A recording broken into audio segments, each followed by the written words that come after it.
By a little bit, I mean massively. And I do not like the way she controls his mind without him even realizing it. MK Ultra Styles.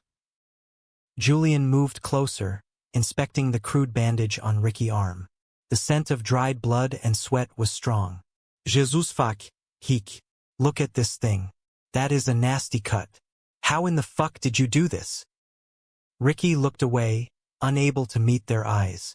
The lie came naturally, a defense mechanism built over decades of hiding failures. Well, me and Corey and Jacob were rollerblade skiing. Actually, it was a fucking good time.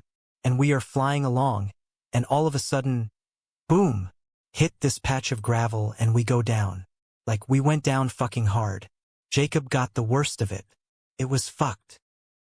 He waved his good arm in exasperation, warming up to his own fabrication. They should not even be allowed to make gravel. Just not good for rollerblade skiing, let me tell you. Yeah, rollerblade skating, Julian said, his voice dripping with skepticism. That is what you were doing.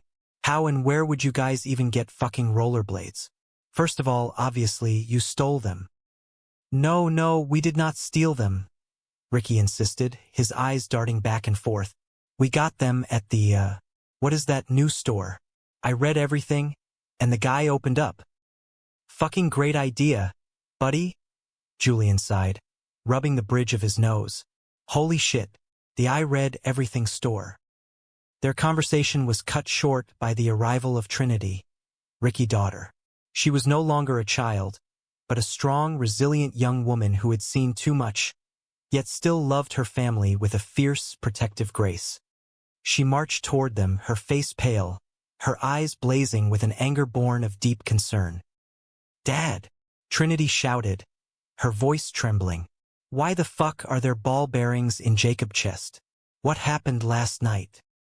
Ricky swallowed hard, his lie crumbling instantly before the fiery gaze of his daughter. What? Those are not ball bearings. They are fucking pieces of gravel from the rollerblade skiing accident we had. Nice fucking try, Julian said, stepping in, his voice stern and commanding. Tell me the truth. Those are from a fucking shotgun shell. Those are from a shotgun shell. You got fucking shot again, Ricky. Do not fucking lie to me.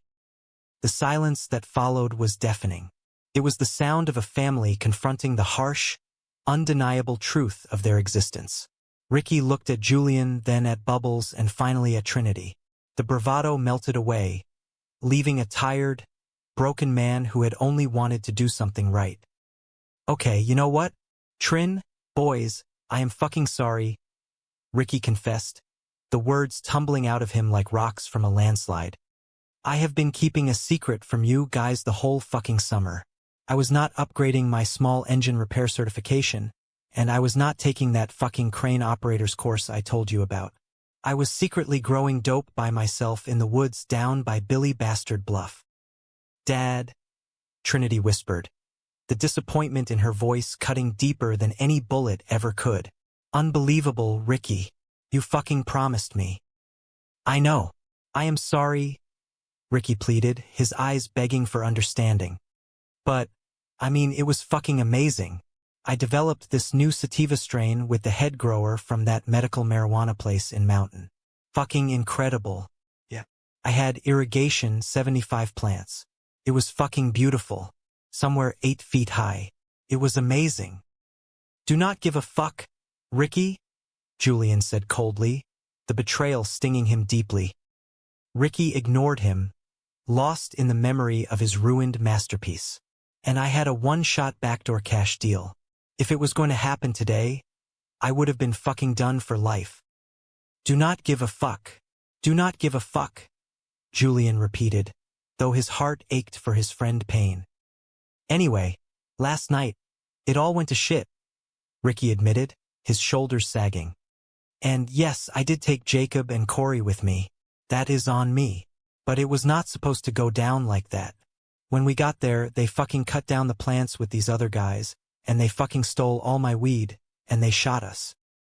You are unbelievable, Trinity cried, tears of frustration welling in her eyes. How could you take my husband, your son-in-law, on a job like that? Ricky looked defensive, unable to accept the full weight of his irresponsibility. Well, he did want to go. He did not have to. Oh yeah, it is his fault, Julian scoffed, his anger flaring. He wanted to go, Ricky repeated stubbornly. What if he wanted to just fucking shove a rota-bag up your ass? Ricky, would you let him? I do not even know what that is. Julian stepped closer, his voice low and dangerous. Why would you do this, man? And without us, you guys could have been fucking killed. Ricky looked up, his eyes filled with a desperate, heartbreaking sincerity. You know what, boys?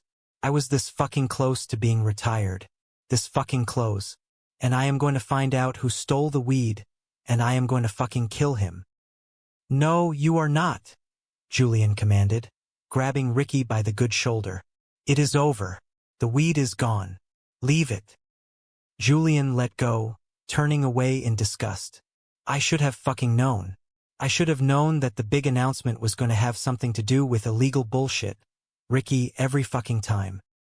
Ricky's eyes widened in surprise.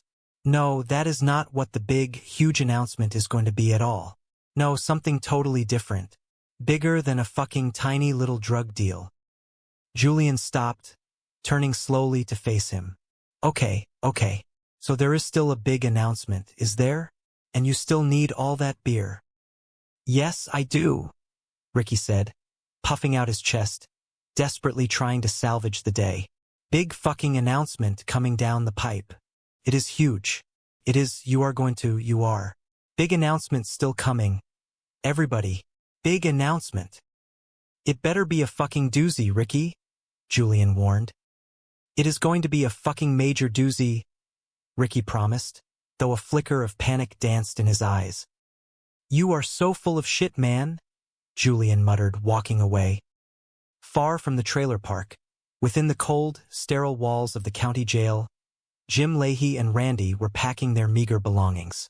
The heavy metal doors were about to open, releasing them back into the world they had both ruled and been destroyed by. Mr. Leahy, a man whose soul was a battleground between his deep love for the park and his devastating addiction, looked at his partner with a mixture of hope and profound weariness. We are finally getting out today, Leahy said, his voice raspy but filled with a quiet determination. You know, I hate this fucking despicable shit. Randy and I got nothing now. We will be starting over from scratch, but that is okay, because at least we will not be in here. At least we will have each other. I love my Randy, my beautiful Randy. Randy, his loyal companion, nodded, his heart full of unconditional love for the complicated man beside him. The time in here has helped Mr. Leahy and I get closer than we ever have been. I do not think our love has ever been stronger. I just hope he is okay in the head when we get out. That is all. The clanging of the cell door unlocking echoed down the corridor. Officer Ted Johnston, a man whose badge was a shield for his own corrupt ambitions, stood in the doorway, a smug smile playing on his lips. What do you want, Ted? Leahy asked, his spine straightening with residual pride. We are free men now. Rumor has it that you are going to try and make things difficult for me, Ted said, stepping into the cell, his presence suffocating the small space. Well, truth will set you free, Ted, Leahy countered, his eyes locked onto the corrupt officer. And I am going to bet you will not. Ted chuckled, a dry, humorless sound. He reached into his jacket and pulled out a thick, brown envelope, tossing it onto the thin mattress. But I am going to bet you 50 grand. That is for you screw-ups. Some shut the hell up money. Leahy and Randy stared at the envelope, the weight of the bribe settling heavily between them. That $400,000 we busted you guys with was supposed to go to the Crown Attorney under the Proceeds of Crime Act, Ted explained, his voice smooth and devoid of conscience. And it would have been locked up in an evidence room forever. That did not make sense to me. Now, I am not George Green.